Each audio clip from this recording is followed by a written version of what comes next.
Okay everybody, Leroy Diesel showing you the oil filter relocation kit. What this is primarily if you have a four-wheel drive, you will have a filter adapter that looks like this. This happens to be off of 93 years, maybe slightly different, but it turns the filter 90 degrees on the block so that it will clear, so that the oil filter will clear the drive shaft.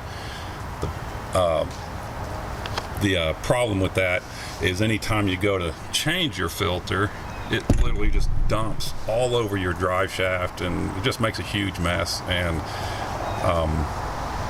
it's not real good. So this kit will eliminate that and give you extra oil capacity, so it kind of kills two birds with one stone. So let me get into this a little bit. In the kit, let me get on the other side, get my shadow out of the way. In the kit, you'll get the block adapter, a new one, with the O-rings, the larger O-ring. The larger O-ring is going to go in the plate. You'll just press that in all into the groove. The smaller black O-ring will go into the adapter itself. It will already have the correct threaded insert in it.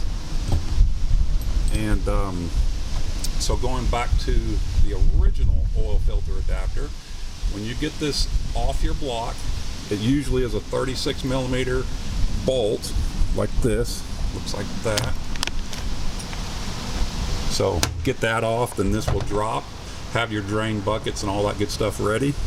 You don't have to drain the oil necessarily, that's up to you, but you will get a lot of oil dripping out of this because obviously that's where the oil filter is. So when you pull this off the block, you're going to have the nipple for the oil filter. That's what the oil filter screws onto. You'll remove that, screw that directly into the block, just like a two-wheel drive would look like, and basically you're going to replace it where this bolt went. So where that screwed up into the block, this is the same fitting, going to screw that up into the block, and that allows you to screw your oil filter, or I'm sorry, in a two-wheel drive that would allow the oil filter to go on. In this case, it's going to allow you to thread this adapter on.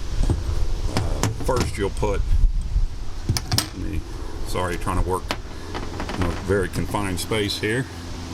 So you'll have your O-rings installed, you'll sandwich that together, and then you'll install this on the block. You're probably going to want to do it, well, you're probably going to have to do it without the fittings installed. So don't install those, wait till you get it in the exact angle you want.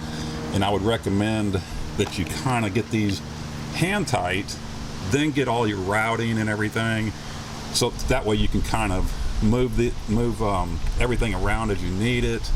And then when you are satisfied with the way everything's going to lay out, then go ahead and kind of tighten things down. On the next piece is the oil filter block. It's a dual oil filter mount, and a regular 6.5 oil filter will screw onto this, so you can use two of those. In this case, this is a 2-quart oil filter, and you could put two of those on, but you got to watch out because now it's probably hanging down a little too far for comfort unless you build a skid shield or something like that. The other possibility would be you could mount this thing horizontal on the frame. Let me get this out of the bag. There's potential that you could mount that horizontal, but just with the understanding that when you change your oil or the filter in the future, that oil is going to be running down as soon as you crack that oil filter, which, because it's way back on the frame, that's not going to be as nearly as much of a consideration as far as making a mess and that sort of thing. So it's designed to mount this way on the frame rail with traditional 6.5 oil filters. I just brought this one out to show people that yes, you can put 2-quart oil filters on this mount if you wanted to.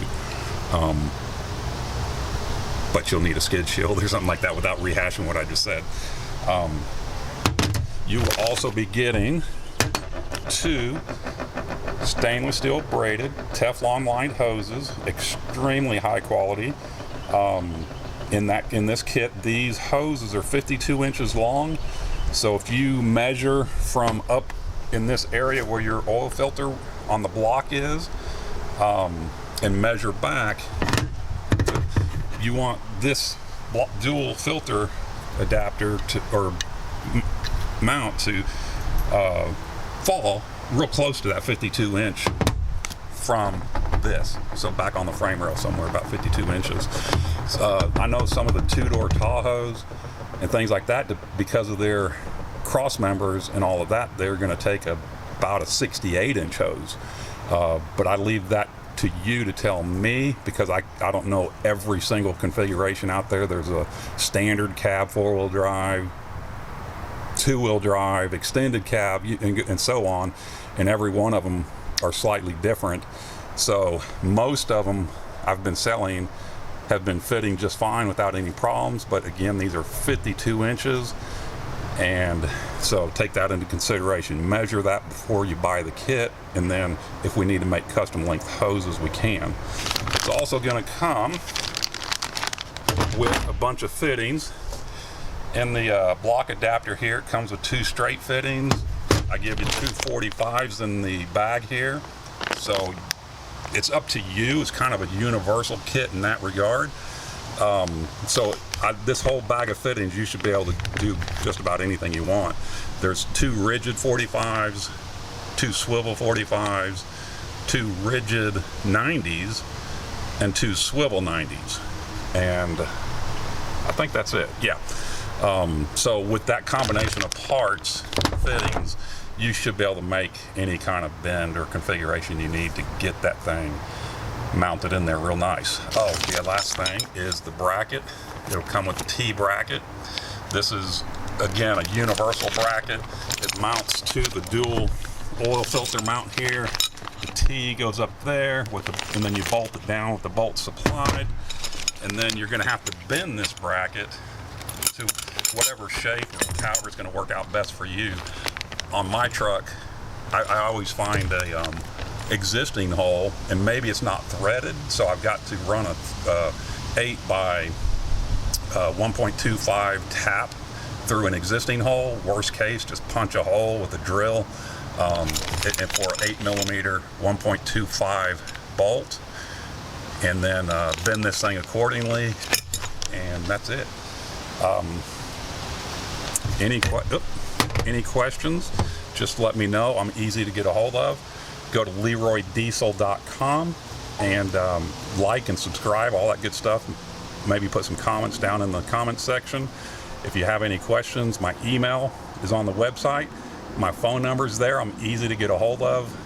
Most of the time I answer the phone. If I don't, a lot of times I'll call you back. If you don't hear from me, call me back the next business day, or if it's early in the day, give me a 20-30 minutes.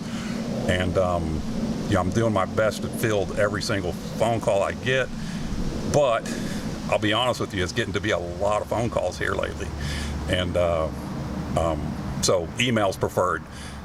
Any questions, let me know. Thanks, bye.